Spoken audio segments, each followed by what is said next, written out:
Mertua membenci menantu perempuan karena tidak bisa melahirkan anak, bahkan memaksa anaknya untuk membawa wanita hamil itu pulang. Dan tanpa belas kasihan mengusir menantu perempuannya untuk memberi tempat bagi wanita hamil itu. Menyatakan bahwa hanya wanita hamil itu yang merupakan menantu yang baik. Berkat putri kami, Ying Ying. Mengandalkan kamu, induk ayam yang tidak bertelur ini. Kapan saya bisa memeluk cucu? Tanpa disadari, suaminya menderita infertilitas. Sama sekali tidak bisa membuat orang hamil. Anak dalam perut wanita hamil itu tentu bukan anak kandungnya. Hanya saja, selama bertahun-tahun, wanita itu tidak pernah mengungkapkan demi menjaga martabat suaminya. Dan sekarang, menghadapi wajah jelek keluarga mereka, wanita itu sudah benar-benar kecewa. Jadi dia sengaja tidak memberitahu mereka kebenarannya. Setelah langsung mengajukan perceraian, wanita itu pun mengemas barang-barangnya dan pergi tanpa menoleh kembali. Namun, saat wanita itu baru saja keluar dari rumah, sebuah mobil mewah tiba-tiba berhenti di depannya. Kemudian seorang pria turun dengan terhuyung-huyung dan berjalan ke arahnya. Tolong bantu saya. Saya pingsan karena ketakutan. Saya bahkan tidak mengenalmu. Dan kamu terlihat berusia 20-an. Saya tidak bisa menyentuhmu.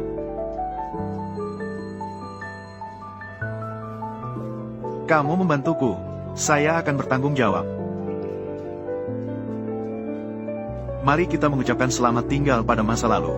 Akhirnya dia setuju dengan permintaan pria itu. Tapi dia tidak perlu mengandalkan orang itu. Ketika pria itu terbangun, dia menemukan bahwa wanita itu sudah menghilang. Kartu hitam yang dikirim juga ditinggalkan di mobil. Namun, dia merasa tergerak tanpa alasan. Jadi setelah bawahannya tiba, dia memerintahkan mereka untuk menemukan wanita itu. Ternyata pria itu bukan hanya seorang matematikawan terkenal di seluruh negeri, tapi juga presiden dari grup konglomerat besar. Namun, yang tidak dia duga adalah, wanita itu menghilang tanpa kabar. Pencarian ini sudah berlangsung selama 7 tahun. Kakek di rumah selalu menciptakan suasana karena dia tidak menikah dan tidak punya anak. Namun, pada saat itu kakek melihat seorang anak di pinggir jalan. Ternyata anak itu mirip dengan putranya saat kecil.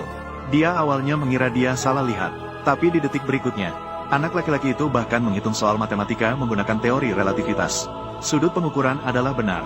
Maka RK sama dengan GM dibagi C kuadrat, dan selisih G kuadrat dibagi MC. Ini terlalu mudah, Bu. Kakek itu segera menyadari ada yang tidak beres. Karena anak laki-laki itu sama seperti putranya. Sejak kecil, dia memiliki bakat matematika yang sangat tinggi. Memikirkan hal ini, kakek itu segera turun dari mobil dan mengejar. Namun, ketika dia mengejar, ibu dan anak itu sudah menghilang. Kakek itu hanya bisa berdoa dengan kedua tangan bersatu meminta perlindungan dari Tuhan. Mungkin Tuhan mendengar permohonannya. Detik berikutnya, sebuah topi jatuh ke tangannya. Tuan tua, ini adalah topi anak saya. Tadi angin bertiup kencang. Apakah terlalu berani jika saya langsung mengakui cucu? Tanpa bukti, jangan menakut-nakuti anak lagi. Meskipun tuan tua sangat bersemangat, namun, langsung mengakui cucu masih terlalu terburu-buru. Jadi, dia menggunakan alasan bahwa pertemuan adalah takdir. Memberikan kepada anak laki-laki sebuah kartu hitam sebagai pertukaran. Dia mengambil topi anak laki-laki itu. Wanita itu tentu saja tidak akan menerima kartu hitam itu. Segera ingin mengembalikannya. Namun, tuan tua menyatakan bahwa di dalamnya tidak ada banyak uang. Anggap saja sebagai uang saku untuk anak. Setelah beberapa kali mengalah, wanita itu akhirnya menerimanya.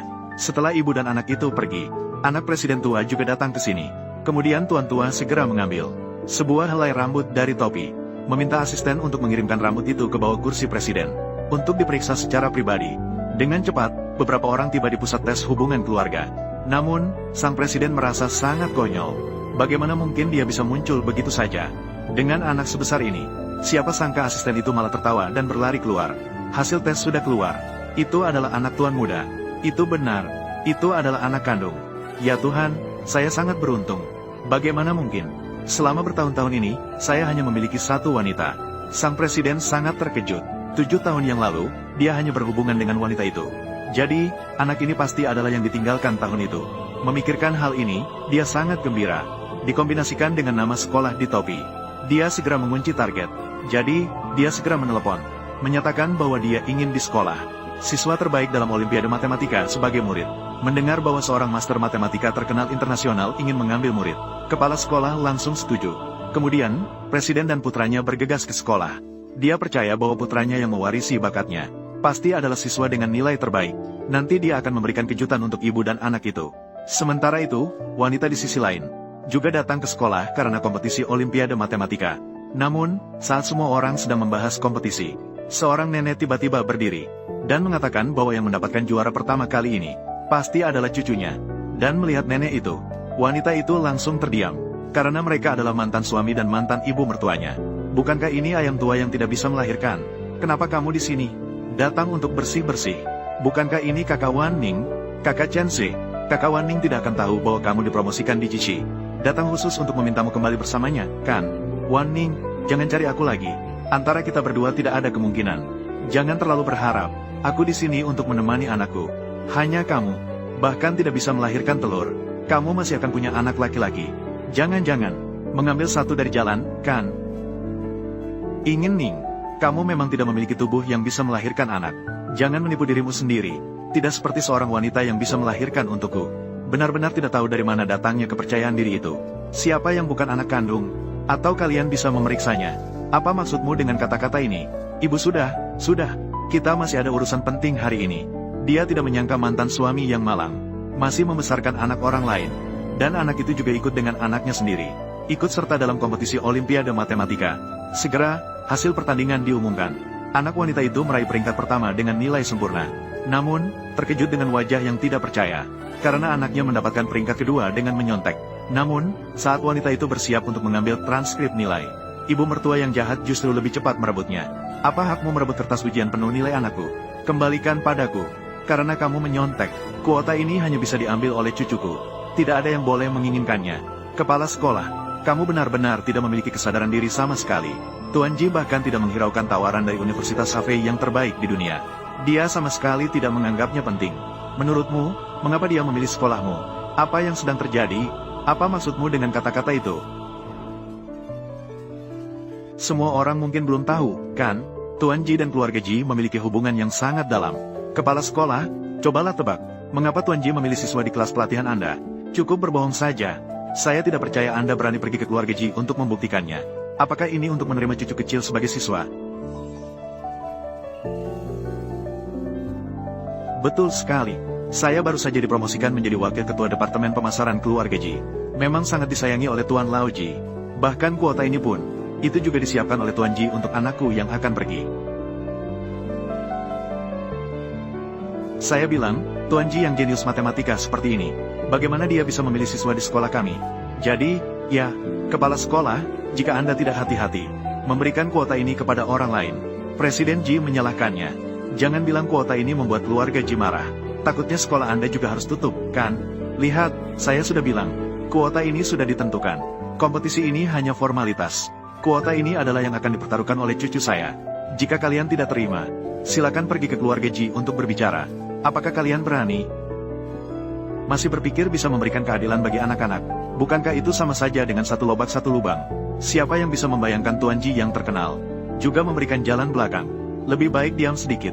Itu adalah keluarga Ji. Ini sangat ketat. Jangan ganggu dia. Kepala sekolah, silakan umumkan. Namun, nilai Jiang Tianji memang sangat baik. Tanpa bukti, jika dia dinyatakan curang, itu agak tidak baik, kan? Lalu, apa masalahnya? Juara ini hanya bisa dipertaruhkan oleh cucuku. Kepala sekolah, mengapa Anda masih belum mengerti? Ini adalah instruksi Tuan Ji. Baiklah, saya mengumumkan bahwa Jiang Tianji telah curang dalam ujian. Penerima kuota siswa Tuan Ji adalah siswa Chen Yaozu. Saya tidak terima. Anakku tidak curang. Siapapun yang lebih tinggi dari Yaozu pasti curang. Di lembar ujian anakku ada proses penyelesaian soal. Proses rumus yang begitu kompleks. Bagaimana mungkin itu curang? Kalian semua buka mata dan lihatlah. Sudah penuh kesalahan. Anakku, cepat pergi bantu. Chen Zhen, biarkan aku pergi. Itu anakku. Tidak ada yang boleh menghalangi dia menjadi siswa Tuan Ji. Sampai sekarang, kamu masih belum mengerti. Sama sekali bukan.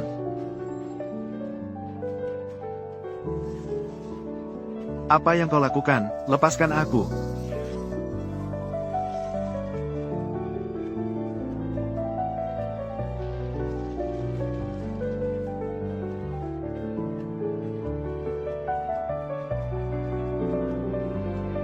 Biarkan aku pergi. Tuan sudah menyelidiki dengan jelas. Nama nyonya muda adalah Jiang Waning. Nama putra Anda adalah Jiang Tianji.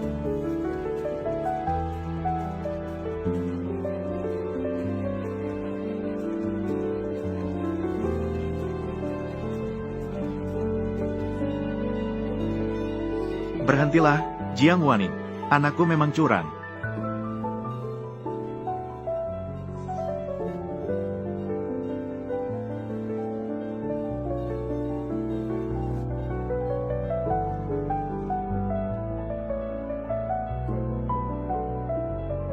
Apa yang memberimu hak? Dengan hak apa? Ibu Tianji, lagi pula, ayah Yaozu adalah untuk kesejahteraan masyarakat. Saya masih berharap pada Yaozu menjadi murid Pak Ji, begini mengikuti Zhen Guang. Mari ganti kelas pelatihan. Ibu. Saya sama sekali tidak curang. Kenapa kalian ingin mengganggu ibuku? Kamu bilang tidak curang. Jadi tidak ada kecurangan. Mana buktinya? Mana kertas ujianmu? Maaf, Tianji. Ibu tidak bisa melindungi dengan baik. Kertas ujian dengan nilai sempurna milikmu. Sudah mereka sobek. Tidak apa-apa, Ibu.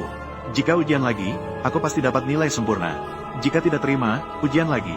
Saya harus menjadi nomor 1. Apakah kamu masih ingin ujian lagi? Tidak ada kesempatan lagi. Kamu sudah dipecat. Ini adalah yang pertama. Hanya kita, Yaozu, yang seperti itu. Permisi, apakah Jiang Waning ada? Jiang Waning.